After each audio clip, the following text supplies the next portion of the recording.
चोरी भी या सिन्हा जोड़ी भी। मैं कह दूं कि मोदी जी मेरे संपर्क में तो हो गया। अब भाजपा में जाने वाले हैं, सदस्यता लेंगे आप? अरे हम कह रहे हैं कि मोदी जी राष्ट्रीय जनता दल की सदस्यता लेने वाले हैं, लालू जी के हाथों से सदस्यता लेने वाली हैं। कह रहे वो कि तेजस्वी यादव की पार्टी समाप्त हो चुकी है, मुंह छिपा के भाग रहे तेजस्वी, विदेश चले गए। रामकृपाल यादव जी जिस दिन भागे उस दिन भी पार्टी समाप्त हो गई थी। ये आदरणीय लालू प्रसाद यादव की पार्टी है, विचारधारा की पार्टी है। ये किसी के सहारे से नहीं जीतता है, ये अपने बलबूते से मेहनत करके जीतता है और झंडा को इनकलाब करके जीतता है, गरीब गुरुओं का दिल जीत करके जीतता है। लालू प्रसाद यादव जी का नाम, राबड़ी देवी जी का नाम, तेजस्वी जी का नाम अगर नहीं ले तो लोगों का खाना नहीं पचेगा। लेकिन महुआ बाग वाला घर जब से लाइमलाइट में आया है, लोगों के पेट में इतना दर्द क्यों हो रहा है? खास करके दर्द क्यों हो रहा है? क्योंकि वो चाहता है अच्छे मुद्दे से ध्यान भटकाना। कुछ भी बोलना बड़े लोगों को यह सही नहीं लगता है। हाल ही में आपने कहीं पे सड़क का शिलान्यास किया था, बहुत वायरल हो रही है वो तस्वीर, आपकी फोटो लगी हुई है। कह रहे हैं लोग कि मोदी जी को भी आप पीछे छोड़ दिए हैं। मोदी जी क्या कहते हैं, पूरा म्यूजियम बना डाले हैं पूरा दिल्ली में, जाकर देखिए ना। बिहार सरकार के मंत्री रामकृपाल यादव का कहना है कि तेजस्वी यादव की पार्टी के 2500 विधायक जो हैं उनके संपर्क में हैं और जल्द ही जो है भाजपा की सदस्यता लेंगे। तो हमारे साथ राजद के विधायक हैं गौतम कृष्ण जी, इनसे बातचीत करेंगे। 25 में से तो आप भी आते हैं, क्या आप भी सदस्यता लेंगे भाजपा की? हम सदस्यता लेंगे कि रामकृपाल जी राजद की सदस्यता लेंगे, इन चीज़ों पर हम बाद में सवाल करते हैं। पहले हम पूछते हैं माननीय मंत्री जी से कि मंत्री जी आपको सरकार ने बड़ी जिम्मेवारी दी है। अब ये सवाल इतर है, अलग है कि ये सरकार किस मॉडल पे बनी हुई है। मांझी मॉडल पे बनी हुई है, सरकारी धन का औने पौने वितरण करके बनी हुई है, या काला जादूगर के काला जादू से बना हुआ है, या अफसरशाही से बना हुआ है, या मांझी मॉडल के उन हारे हुए व्यक्ति को भी जिताने वाली कला से बना हुआ है। ये सवाल बात की है, लेकिन सरकार जैसे भी बनी हुई हो, इस सरकार के आप मंत्री जी हैं माननीय रामकृपाल बाबू। मैं आपसे एक सीधा सवाल पूछना चाहता हूं कि आज जो उर्वरक का कालाबाजारी है, आज जो किसान तबाह हैं, जो दुगुना रेट पर ये जो कालाबाजारी से खाद मिल रहा है, इस पे आप क्या कहना चाहते हैं? इसको बोलिए, इस पे आपके अधिकारी क्या कर रहे हैं, इस पे किसानों की क्या प्रतिक्रिया है, इन पे बोलिए। किसानों का जो शोषण हो रहा है उस पे बोलिए, और उसके बाद सहरसा में किसान की क्षतिपूर्ति नहीं दी गई है उन पे बोलिए। आप बोल रहे हैं कौन किसके संपर्क में है, कौन किसके संपर्क में है। भैया किसके संपर्क में? अब मैं कह दूं कि मोदी जी मेरे संपर्क में तो हो गया। अब भाजपा में जाने वाले हैं, सदस्यता लेंगे आप? अरे हम कह रहे हैं कि मोदी जी राष्ट्रीय जनता दल की सदस्यता लेने वाले हैं, लालू जी को के हाथों से सदस्यता लेने वाली हैं। तो बिना उलूल जुलूल, बिना तथ्य के, बिना प्रमाण के, बिना सत्यता के कुछ भी बोलना बड़े लोगों को यह सही नहीं लगता है। क्योंकि बड़े पद पे बड़ी जिम्मेवारियों का निर्वहन करने वाले व्यक्ति की जुबान की कीमत होती है।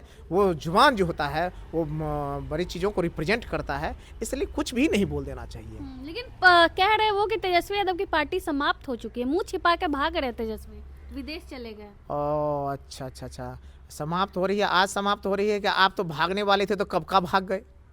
तो उस दिन भी समाप्त हो गया था क्या? रामकृपाल यादव जी जिस दिन भागे उस दिन भी पार्टी समाप्त हो गई थी। पिछले बार हमारी पार्टी सबसे बड़ी पार्टी थी, और इस बार भी अगर पिछले बार भी मेरे जैसे आदमी को ज़बरदस्ती हराए गए, ये कहीं से छुपा हुआ बात नहीं था। मैं तो भुगतभोगी रहा हूँ, और आज उस बात को स्वीकार किए हैं कौन? मांझी साहब ने। मांझी साहब ने क्या कहा कि किस तरह से हारे हुए लोगों को उन्होंने जिताने का काम किया। अरे भैया आप तो बहुत बड़े खिलाड़ी निकले हैं, आपका तो रोजगार धंधा अब चलने वाला है। बिहार में पंचायत का चुनाव होने वाला है, पंचायत के चुनाव में मुखिया के प्रत्याशी, जिला परिषद के चुनाव प्रत्याशी, सरपंच के प्रत्याशी, और ये सारे प्रत्याशी आपको ढूंढ रहे हैं। आप अपना नंबर जारी कीजिए, जल्दी जल्दी जारी कीजिए। लोग आपको ढूंढ रहे हैं कि मांझी साहब हमको मुखिया बनना है, कैसे बनेंगे, सरपंच बनना है, कैसे बनेंगे। तो हम ये कह रहे हैं कि आपका तो बड़ा रोजगार हो गया है। आप भी तो जीते हैं, आप भी कांटेक्ट किए थे मांझी जी को? हम क्या कहते हैं, हम अगर कांटेक्ट होते तो हम उधर से ना होते हैं, राजद वाले में से कैसे होते हैं? राजद वाले कांटेक्ट करता तो राजद वाले राजद में रहता, राजद वाला तो हारा होता। अरे ये आदरणीय लालू प्रसाद यादव की पार्टी है, विचारधारा की पार्टी है, बाबा साहब अम्बेडकर के विचारों पे सना हुआ पार्टी है, बाबू जगजीवन राम, कर्पूरी ठाकुर और राम मनोहर लोहिया के विचारों पर चलने वाला पार्टी है। ये किसी के सहारे से नहीं जीतता है, ये अपने बलबूते से मेहनत करके जीतता है और झंडा को इनकलाब करके जीतता है, गरीब गुरुओं का दिल जीत करके जीतता है। लेकिन सबसे बड़ी पार्टी तो 25 सीटों पे अब सिमट चुकी है, इस पे क्या अरे कहना कौन कहता है? ये तो ये सवाल का तो जवाब वो देंगे ना, इस सवाल का जवाब देंगे मांझी जी कि उन्होंने कौन कौन सीट पे खेला किया है था, या आपकी जानकारी में और कौन कौन है वो करें। इनका जब साथ देने वाले दूसरे लोग हों, उनको लगता है ये भंडाफोड़ ना हो जाए, इसलिए जवाब तो उन लोगों को देना चाहिए। कहता है भैया चोरी भी या सिना जोड़ी भी, ये बात हो गई है। इसलिए मैं कहूँगा जीतन राम मांझी जी से बयान का तहकीकात होनी चाहिए, जांच होनी चाहिए।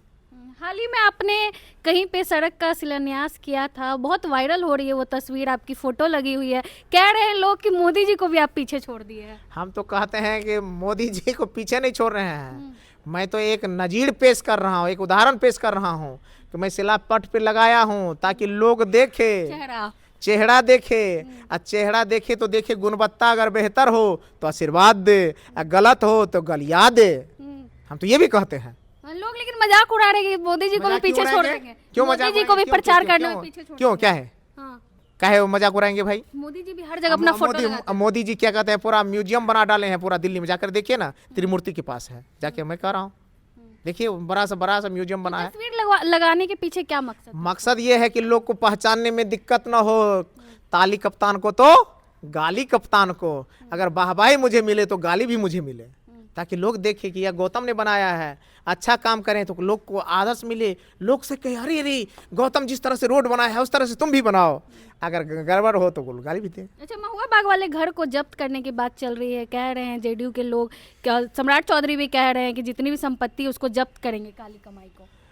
पहले तो उनकी काली कमाई को जब्त करें ना, जो लोग हजारों लाखों करोड़ लेकर के भाग गए हैं उनके बारे में क्या बोलते हैं आपके अपनी पार्टी से पूछिएगा उनको, कहिएगा जो लाखों करोड़ लेके भागे हों उनके बारे में आपकी क्या राय है, गृह मंत्री साहब उनके बारे में बताइए पहले, तब इधर आइएगा। कहता है भैया कुछ न सुर्खी बटोरने के लिए हमेशा तेजस्वी यादव, हमें तो कहता हूँ आदरणीय लालू प्रसाद यादव जी का नाम, राबड़ी देवी जी का नाम, तेजस्वी जी का नाम अगर नहीं ले तो इन लोगों का खाना नहीं पचेगा। लेकिन महुआ बाग वाला घर जब से लाइमलाइट में आया है, लोगों के पेट में इतना दर्द क्यों हो रहा है? खास करके दर्द क्यों हो रहा है? क्योंकि वो चाहता है अच्छे मुद्दे से ध्यान भटकाना, वो चाहता है जमीन मुद्दों से ध्यान भटकाना, क्योंकि जिस तरह से मुद्दे अभी छिड़ा हुआ मुद्दा है, इसमें बुलडोजर का मुद्दा छिड़ा हुआ है, मांझी मॉडल के मुद्दे पर कैसे जीते जाते हैं, इस मुद्दे से ध्यान भटकाने के लिए लोग अनर्गल बयानबाजी कर रहे हैं। बहुत धन्यवाद। हमारे साथ राजद के विधायक थे। बाकी पूरी बातचीत को लेकर आप क्या सोचते हैं, अपनी राय कमेंट बॉक्स में जरूर दें। धन्यवाद।